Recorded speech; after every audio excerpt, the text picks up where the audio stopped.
इयत्ता चौथी, पान नंबर 20, धडा 18वा, माझा अनुभव. ऐका, पहा व वाचा. या धड्यामध्ये माझा अनुभव म्हणजे एक लहानसा अनुभव दाखवलेला आहे. या अनुभवातून आपल्याला काय शिकायला भेटते ते आपण बघणार. चंदन माझा व सुमाचा मित्र आहे. तो आजारी पडला म्हणून आम्ही त्याला भेटायला निघालो. चंदन मेरा और सुमा का दोस्त है. वो बीमार हुआ इसलिए हम उससे मिलने के लिए निकले हैं. आम्ही त्याच्या घरी पोहोचलो. आम्ही त्याला फळे दिली, फुले दिली.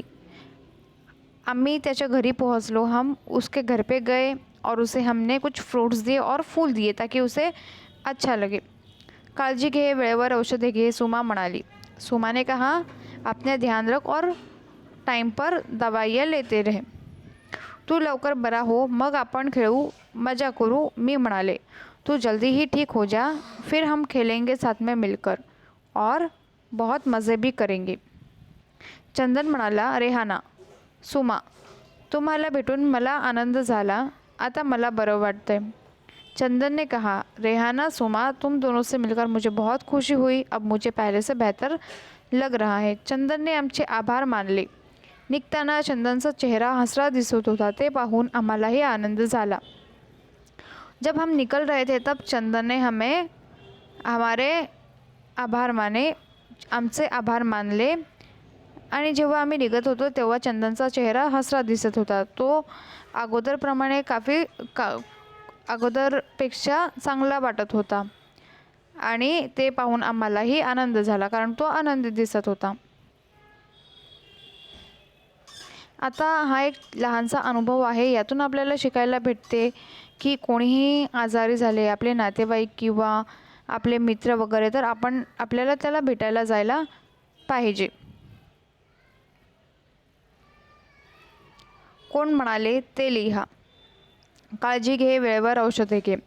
काळजी घे, वेळेवर औषधे, हे कोण म्हणालं? सुमा म्हणाली. इकडे लिहिलेलं आहे, सुमा म्हणाली. तू लवकर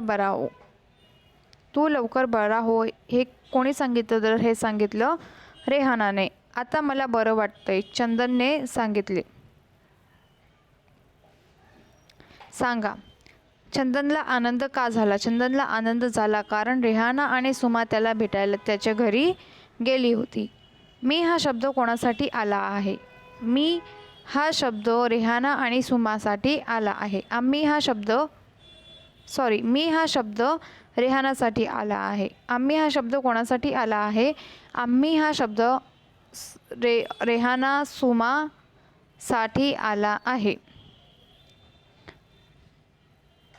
तुमचा मित्र मैत्रीण आजारी पडली तर तुम्ही काय कराल? तर तुम्ही त्याला भेटायला घरी जाल आणि त्याच्यासाठी काही फळे वगैरे घेऊन जाल.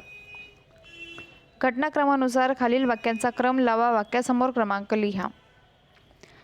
काळजी घे, वेळेवर औषधे घे, सुमा म्हणाली. चंदनने दोघींचे आभार मानले.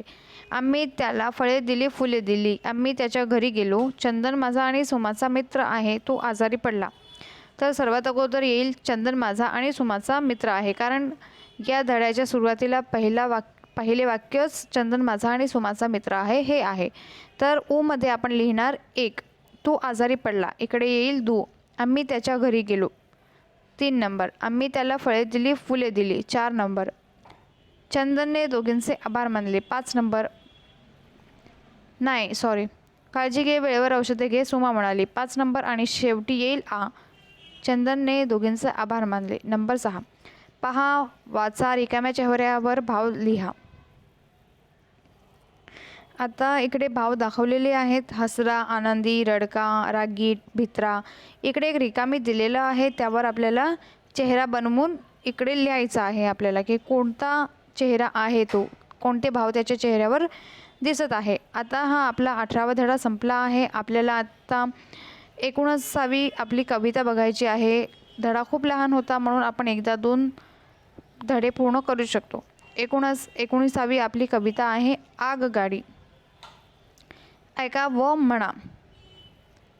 झुकझुक गाडी घरांची माळ, चालती फिरती अजब चाळ.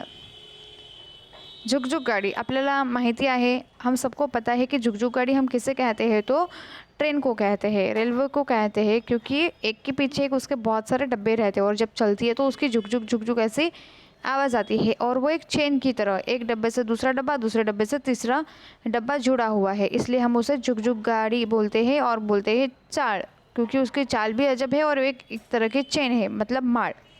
धावत जाते गावोगाव, हुंदड़त फिरते गावन-गाव। ज़ोर-ज़ोर से भागती है, गाँव से गाँव तक ज़ोर-ज़ोर से भागते जाती है और हर गाँव में जाती है, लोगों को अपने गाँवों तक पहुंचाती है। पाऊस वाऱ्याची नसे भीती, वाटेत वादळ असे किती। आता कितीही पाऊस असो, हवा असो, थंडी असो की गरमी असो, आगगाडीला काहीही फरक पडत नाही। कोई भी मौसम हो, वो हर मौसम में आगगाड़ी अपने टाइम से जाती आती है और हर सीज़न में चलती है, इसलिए हवा, बारिश, पानी, सर्दी, गर्मी इससे वो नहीं डरती। तिला न अडवी नदी पहाड़, टाटा म्हणते झाड़न-झाड़। अभी रास्ते में कितने भी झाड़ हो या कुछ भी हो, कोई उसे नहीं रुका सकता, वो चलते रहती है। जैसे कि कोई बस है, रिक्शा है, बीच में कोई झाड़ आ गया, टूट के गिर गया, तो फिर रुकना पड़ता है, ट्रैफिक लग जाता है, लेकिन ट्रेन में ऐसा नहीं होता, ट्रेन का ट्रैफिक भी नहीं लगता और ट्रेन किसी के लिए रुकती भी नहीं है, इसलिए वो हर नदी पहाड़ को क्रॉस करके ती प्रत्येक नदी पहाड़ला पार करून जाते आणि झाडांना टाटा करत जाते। छंद म्हणा की उद्योग खरा, सर्वांना पोचवी घरा-घरा। ये एक छंद भी बोल सकते हैं, जैसे कि वो सब लोगों को अपने गाँवों तक पहुंचाती है। ही कविता शंकर विटणकर यांनी लिहिलेली आहे। खूपच छान सुंदर कविता आहे। आता याचे प्रश्न उत्तर आपण बघणार। उत्तरे सांगा। प्रश्न पहिला, आगगाडीला घरांची माळ का म्हटले आहे? कारण त्याच्या मागे एक एक डब्बा लागलेला आहे। चालती फिरती अजब चाळ आहे आणि त्याच्या मागे एक एक डब्बे असे जोडलेले आहेत, म्हणून त्याला घरांची माळ म्हटले आहे। आगगाडी कोठे जाते? आगगाडी गावोगाव जाते। आगगाडी कशाला भीत नाही? आगगाडी नदी पहाड, पाऊस वाऱ्याची नसे भीती, म्हणजे पाऊस वाऱ्याला नाही भीत। आगगाडीला कोण अडवू शकत नाही? आगगाडीला कोण अडवू शकत नाही? तर तिला न अडवी नदी पहाड। नदी पहाड आगगाडीला अडवू शकत नाही। आगगाडीला टाटा करणारे कोण? आगगाडीला टाटा करणारे झाड। सर्वांना घरी कोण पोहोचवते? सर्वांना घरी आगगाडी पोहोचवते। तुम्ही पाहिलेल्या आगगाडीचे चित्र काढा, रंगवा। तुम्हाला आपल्या वहीमध्ये आगगाडीचे एक सुंदरचे चित्र काढून त्याला रंग करायचा आहे। वेगवेगळ्या प्रश्न चौथा, वेगवेगळ्या वाहनांची कविता गोळा करून संग्रह करा। आता इकडे आगगाडीचे चित्र दाखवलेले आहे। या प्रकारची आगगाडी तुम्ही पाहिलेली असेल तर या प्रकारची आगगाडी तुम्हाला तुमच्या वहीमध्ये चित्र काढून रंगवायचे आहे।